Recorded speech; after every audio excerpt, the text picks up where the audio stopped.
Hi YouTube. In this build along, we're going to learn how to turn a piece of 1/2 inch Schedule 40 PVC and a smaller section of 3/4 inch PVC if you want a little bit of a fatter grip into a katana or a wakizashi or a Daito.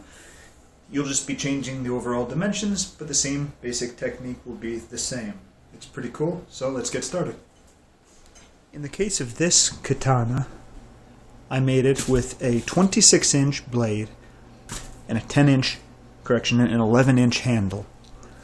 I used 2 sheets of PVC, which I had flattened and then cut a hole in to make the cross guard, the guard here. The handle, the 11-inch portion here, is 3/4 inch Schedule 40 PVC wrapped in pleather. So you actually could use a substantially shorter section for the blade and then just insert it to a shallower depth. You don't need to shove the entire length of it on there, but you can. That's just up to you. I'm going to go ahead and I'm going to insert it into the handle probably about halfway. So we said 26-inch blade. I'm going to cut a 31-inch piece of 1/2 inch Schedule 40 PVC. But to do that, first we have to mark it, and then I'll show you how I'm going to cut it. It's going to be a little different than usual since I don't like to use the saw anymore. It creates a lot of PVC dust. Let's go and measure 31 inches. Okay, there we are. Really got to pick these up. These are great, the little Sharpies. If you don't have one, you'll love it. That's where we're cutting. So now, I'm going to heat that area, rotate, and then I'm just going to cut it. It won't create any little no shavings of PVC, and it's fairly quick and easy. I like it a lot, and I think you will too.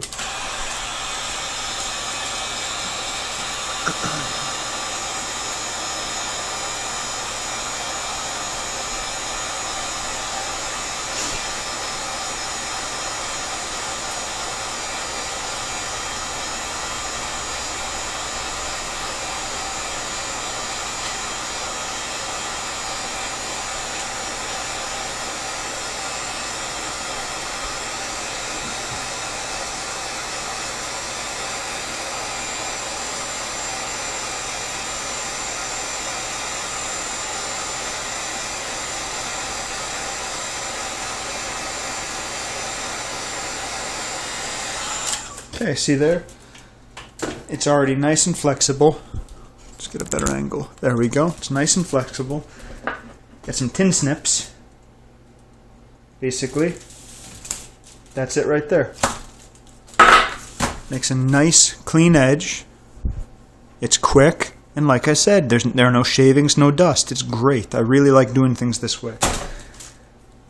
And you've already started heating the piece up. So we know the blade was going to be 26 inches, so let's go ahead and measure that right now. 26 inches comes to right here.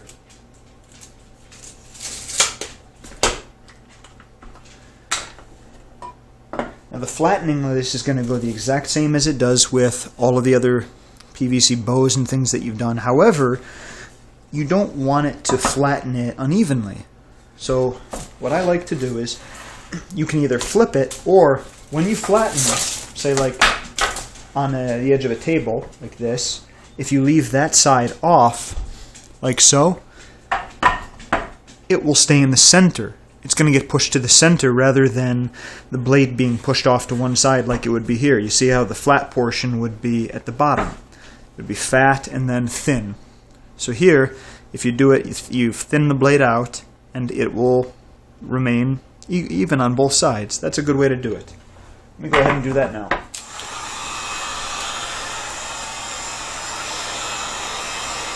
Again, I like to use a curly-Q sort of motion.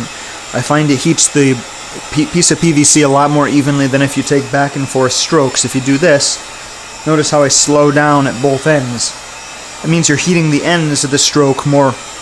I've also tried this, breaking it up, going halfway, but the curly Q works really well.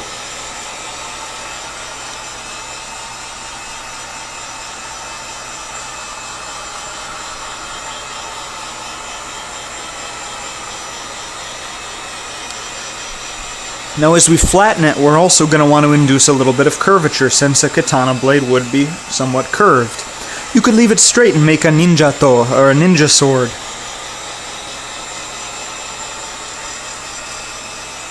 For a kid, I would just take a piece of PVC this long, about 31 inches. This is really good length for a sword for a kid. Just remember, PVC can shatter, so if you're going to use it for serious blade-on-blade contact, you're going to want to wrap it with at least a good few layers of duct tape.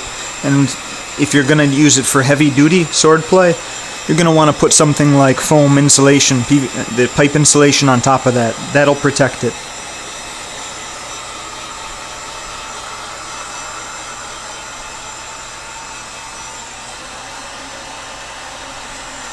I always like to go to the end every few cycles and push some hot air through it to keep the internal air temperature as high as I can.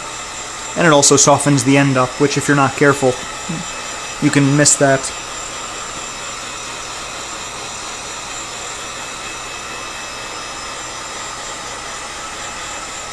Starting to soften a little bit.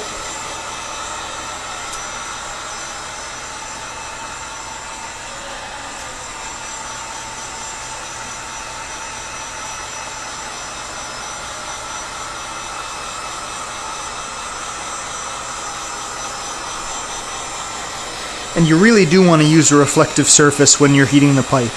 All of the heat radiating from the surface of from the end of the gun, you're only going to catch so much of it if you're just using direct heating.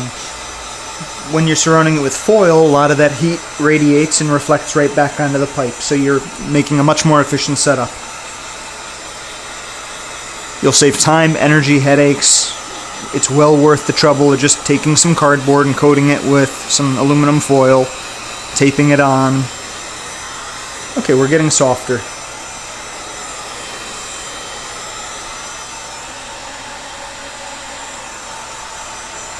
Don't worry if you end up burning the tip a little bit, because you're going to end up cutting most of the tip off.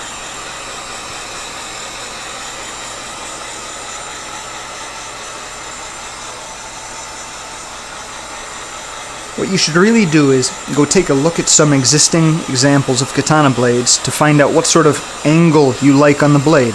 If you want one that's more severely curved, if you want one that's almost straight, if you want one that curves more towards the base or evenly throughout. You can make all different styles of katana, and the exact same basic techniques will apply to wakizashi, the short sword, and the tanto, the daggers. You're just making them all different sizes.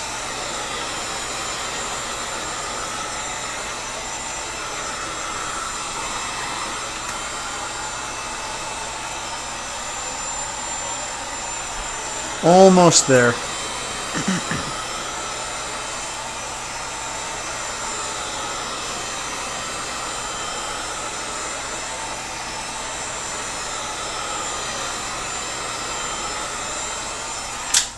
Okay, so I'm going to go ahead and position myself at an angle or sort of sideways here. Here's the blade. I'm going to set up the curvature right now.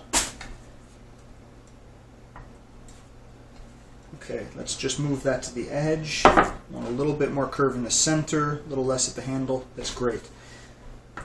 Now stick the edge of the blade off, like I said, and then push. You're going to want to push more at the end than you do at the base.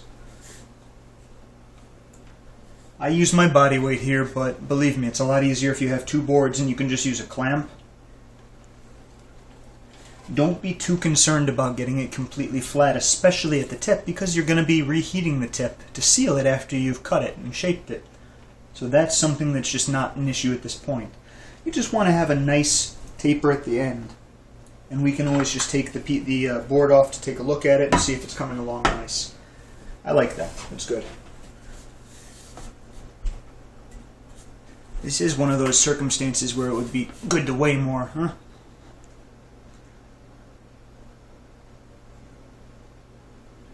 There you go, get to see all 150 pounds of me in action.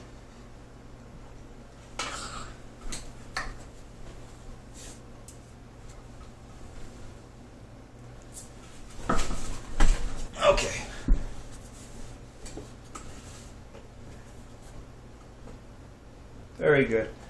So now on wood, it tends to cool off a lot slower than it does on concrete. If you're making your bows outside in the garage like I usually do, when I put them on the concrete, you only have to leave them there for about a minute, and then they're hard, they're ready to go. The PVC is almost totally cool, but when you're doing it on wood on both sides here, it's a much better insulator. Alright.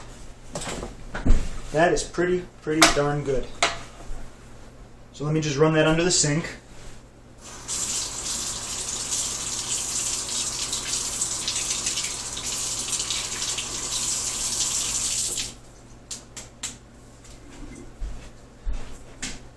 And here you go. Presenting the basic blade of our katana. You can make it thinner if you want. Again, you'll have to use more force. It's very helpful to use two boards, clamp them together. I can do that with a hand clamp, but it's not necessary. And in fact, if it's a little bit wider here at the base, your blade will be a little bit stiffer and less floppy. If you're actually going to use it for some sword play, you'll want it to be a little stiffer. So we're going to go out into the garage now. I'll cut the tip. I'll show you how to just pinch that down again. There you go. I'll show you how to pinch the tip down. I'm going to cut it off, and then we'll make both the cross guard and the pommel piece and grip extension. All of that will be there. So the sword will be a little bit longer than it is right now. You'll see. But like I said, for a wakizashi, this is almost perfect as it is. And for a kid's sword, kid's katana, this is great. So let's get working on the other piece. I decided to go ahead and try something I hadn't done before. I'm going to heat the tip of the bow up, and I'm going to cut it with the tin snips like I did to shorten the whole bow. But let's go ahead and just mark what we're going to do before we do it so we can do it as closely as possible. For starters, we don't want it to come to a perfect point, because again, we're not trying to create something dangerous. We want it to be relatively fun. We will sand it out, but give it a good 1/4 inch at least where you want to start cutting. And then I go about 2 inches in. Let's see. Be precise. Be right there. 2 inches in. So now you have one point and another point. Just draw a curve between the 2 points. That's it. Now it's really easy to do this sawing it, but I've never tried it using the tin snips so far, and I don't know how well it's going to work. It should be okay. We're probably going to need to reheat and flatten it all over again, but that's fine. That's nothing unusual, and we'd have to do that anyway.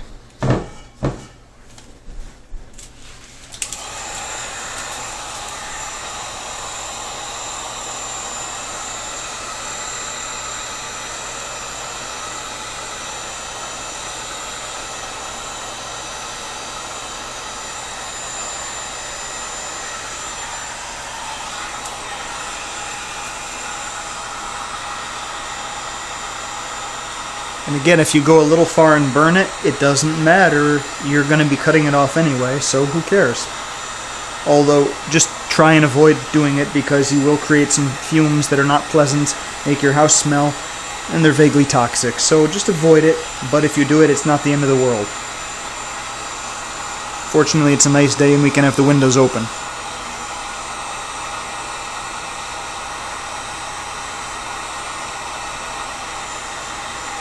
So just focus on the areas you want to cut off, and then let's try it. Coming from back there all the way to the end. Very good. That worked really well. Alright, super. Now, notice it is sort of bulbous, so we're going to go ahead and, while it's still warm, just flatten it right back. Do that on the edge. You can get that nice and flat, just like it ought to be.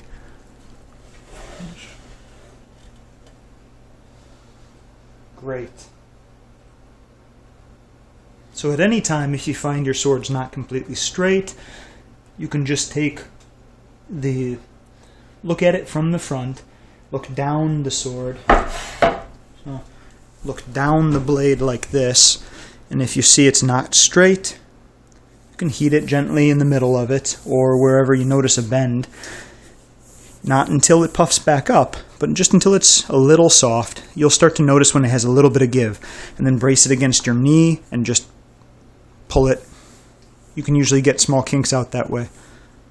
There we go. So now we have the cut. And I'll go ahead and sand that down. That was a lot easier than I thought it was going to be, and I think I'll do that again in the future. Saves a lot of time and effort off of sanding it down because sanding and cutting, you create so much PVC dust. I think this is a good technique. On to the next step. We're going to make the crossguard and I've gone ahead and I've marked the 3/4 inch PVC pipe, schedule 40, 11 inches in. Now, I really want it a little bit shorter, but if you flatten it a little bit, and that includes squishing it sideways to make the grip longer front to back, it will shorten it just slightly. And the other thing is you're going to be flattening the bottom and pinching it off to cap it. So this is fine. We're going to lose a little bit of length. But that's how much I want. I'm going to do the exact same thing that I did to cut the main piece of the sword. Heating it in a channel and snipping it with the tin snips. 3/4 inch pipe is a little trickier than the 1/2 inch pipe. The 1/2 inch pipe you can do in almost one snip with this size of tin snip. 3/4 inch pipe usually takes 2 or 3 good snips, but you'll see.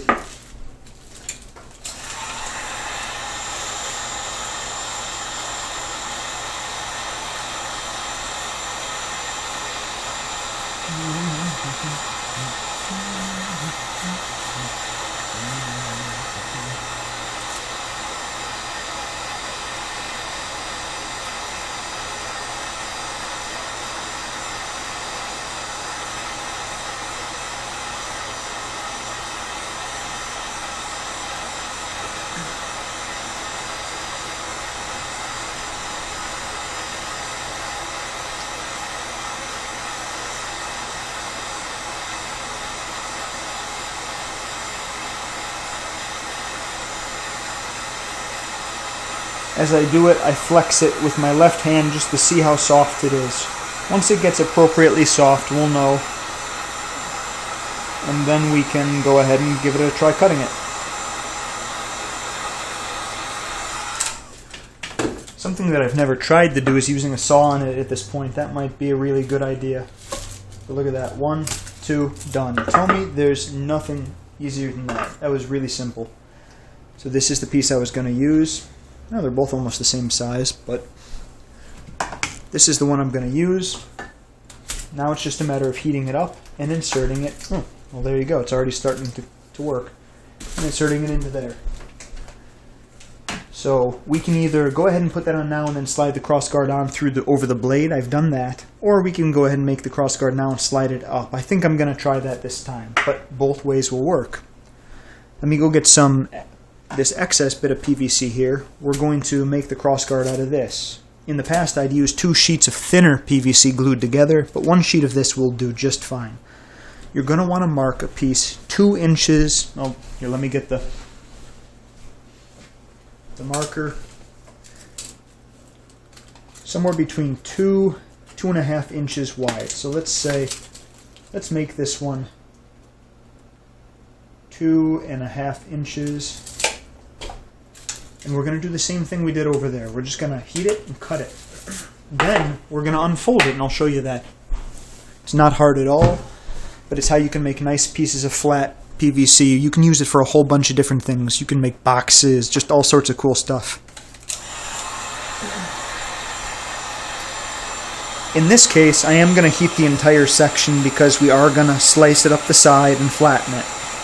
Preferably all in one go.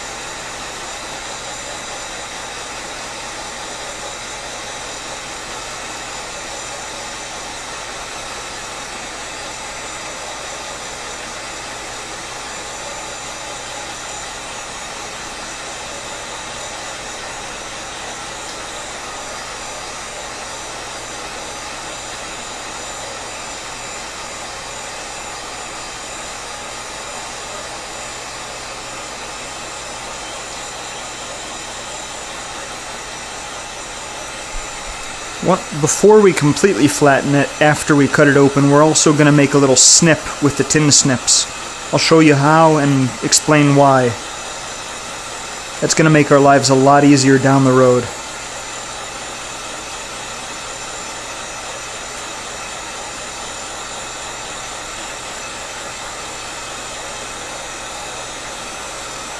Okay, that looks like it's getting pretty good.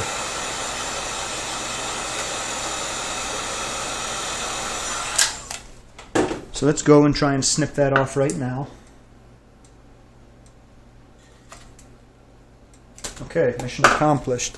I'm going to put on a glove now so I don't burn the crap out of myself. And slice it right up the line here where there's text to give you an index so you know you're going straight. Okay, this is going to be our cross guard.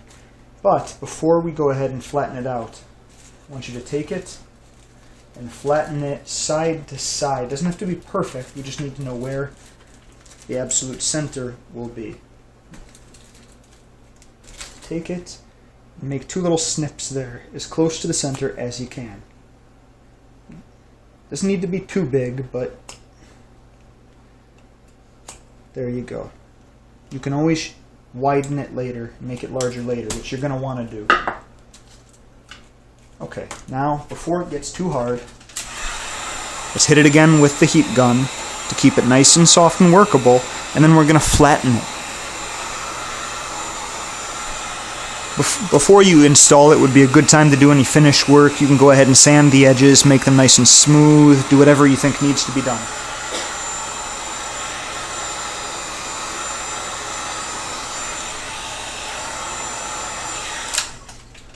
Since it was already hot, it's not that hard to keep it hot.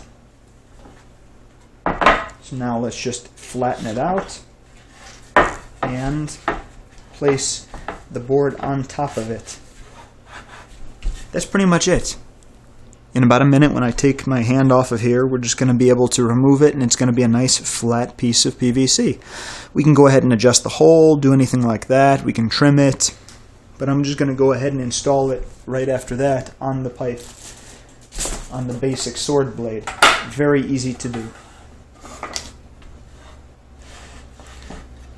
The other thing worth noting is these smaller pieces of PVC tend to cool off pretty quickly, which is a good thing. It means that you don't need to hold them like that all day.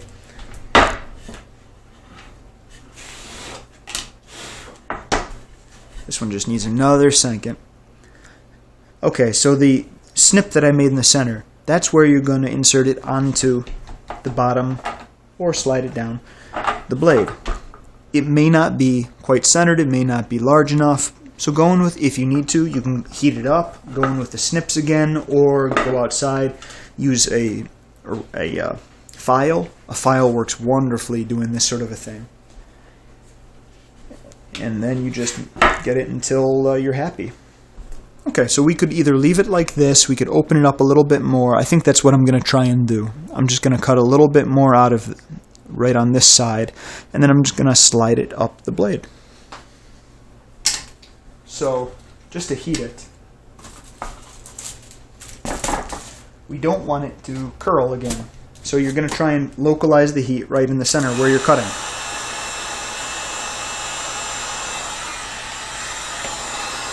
You don't want to heat the rest of it up if possible. Okay. If it happens, and you can just go back and adjust it again.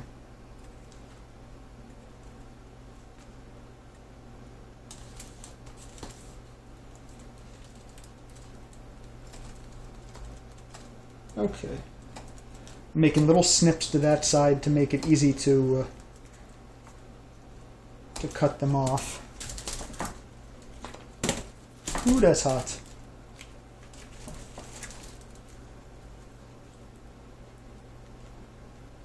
There we go. Nice. Okay, I'm just going to hit it again with the heat gun just a tiny bit, flatten it out again to make it nice. And then I think I'm going to trim just a bit off the side. You just do this until you're satisfied with it. If you want a round one, you can cut it round. If you want it oval, you cut it oval. You just take whatever you like and you do that. And you may want to do the adjustments after you try it out on the blade, just depending on just seeing how it sits after you do that.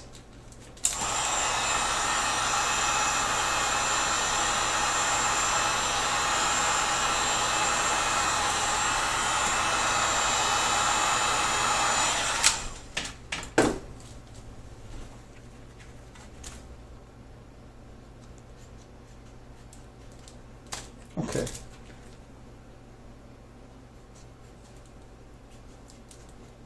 Great. One more quick blast of heat, and we're going to flatten it again, make it perfect, and then I'll show you sliding it on.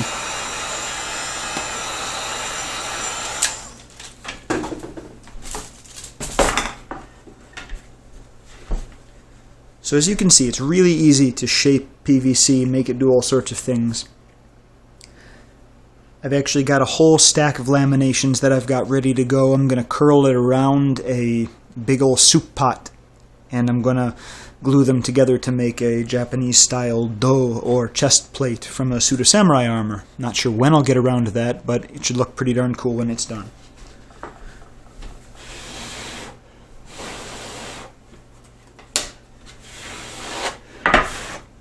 Okay. So it's already good. I'm going to go ahead and run it under cold water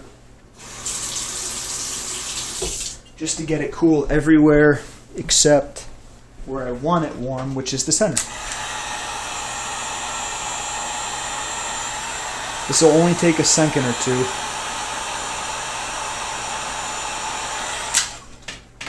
And then you can give it a try. You can see if it'll stretch on over. If not, just heat it again.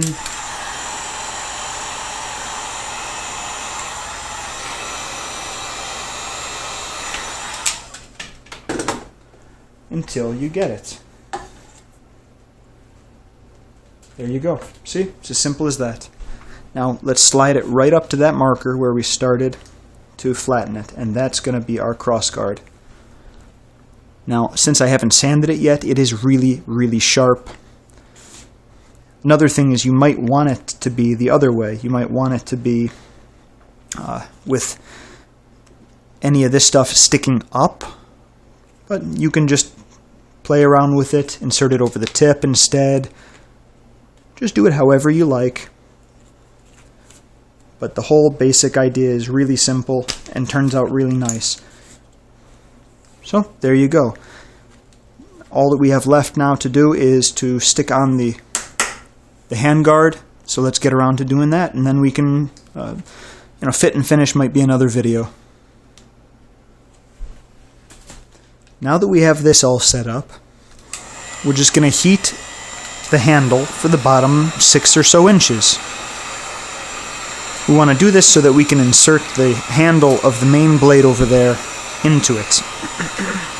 So just keep it moving and soften the last 6 inches.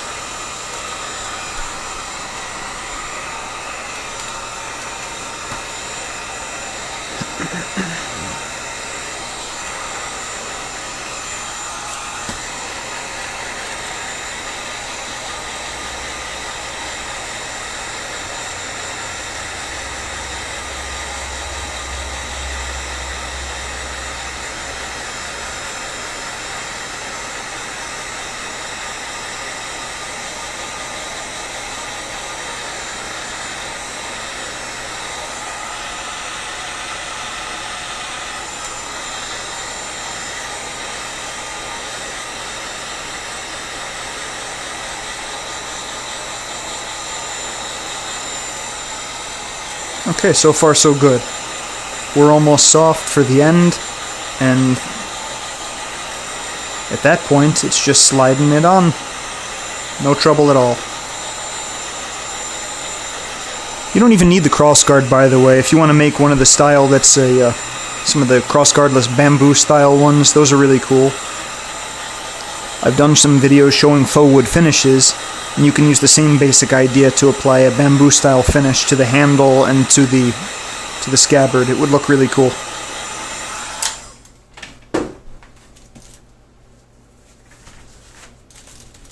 now that we have that and know it's nice and soft, that's it. Just take it there, brace it against your leg, and push until it meets the cross guard. You have all the fundamentals of a sword now. It looks good. If it were up to me, I'd want the guard to be just slightly curved. But it really doesn't matter, and you can do all that later, because you're basically done with the putting together of the elements. At this point, you're going to notice that nothing's really stuck together. You can pull it apart, disassemble it, change them, and that's okay. However, if you want to be able to do those things, or if you find, oh, I want the blade a little longer, this is the time to adjust it. You can adjust it down now by pulling, preferably before it sets too hard. You could pull this down a little bit, and you could readjust things. If you want the blade shorter, likewise, just push it in more. Once this is cool, you can grab it with two gloved hands and pull it apart. Then it'll go together a little bit easier with some mineral oil or something like that on it. And the only other thing that I'm going to do is pinch the end here, heat it, and pinch it, and then I'll cut it into a rounded shape. But aside from that, I use hot glue. I use hot glue and I apply it all throughout here at the base to fill in the gap and stick them together here around the top of the cross guard. If there's a gap here at the top, I'll fill that in with hot glue too. And I could fill in the bottom. If you wanted to change the weight, you could also insert something into the bottom of the guard at this time. That would be a good point if you wanted to change the balance, although it's really pretty good. So let's go ahead and pinch this off right now since we're working on it. This is one of the easiest things to do because you just need to hold the heat gun still, more or less. Keep it a few inches further away than you normally would. But if you wanted to, you could just leave it like this. It will heat the end, and in a minute or so, you'd be able to pinch it shut.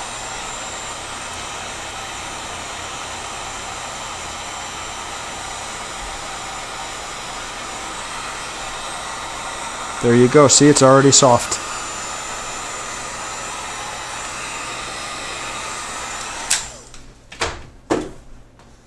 So now just look down the blade so you know you get your top and bottom right.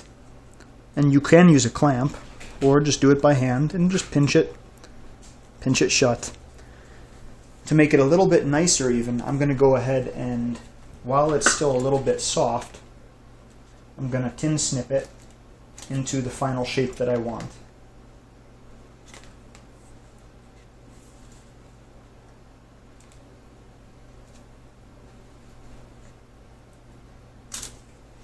And then I'm going to pinch it. Okay, so like I say, there are some little gaps there. You can either trim them away, sand them, fill them in with hot glue, what have you. Or if you like them, leave them, whatever. I mean, this is a piece of plastic. You don't need to make it look amazing to have fun with it, because that's really what this is all about. How nice you make it is only determined on how much time you have and how much interest you have in making it look nice. This is the basic sword. Any of the elements you see here can be changed. Any of the features can be changed. In another video I demonstrate, I show a sword. That's the book that I have created. A Turkish-style scimitar. Looks like the U.S. Marine Corps officer's sword. Really cool. I've made daggers using the same basic technique. I've made a broadsword, a bastard sword, using 3/4 inch pipe instead of 1/2 inch pipe for the blade. And that's a fantastic, fantastic sword. It feels really solid. You can apply these same basic techniques to almost any type of PVC weapon you can conceive of. Just alter the elements, how you put them together, and if you guys have any questions, I'd love to hear about them. You can join us either here on YouTube in the comments section, or feel free to join us on the Google Plus community that I created for PVC archery and crafting. Not just for archery, but any sort of PVC crafts like this that you can imagine. We'd love to have you, and we're hoping you will stop by. So if you thought this was interesting, I hope you did. Go ahead and subscribe, and I promise there will be lots more cool stuff in the future. Hope to see you again soon. Later, YouTube.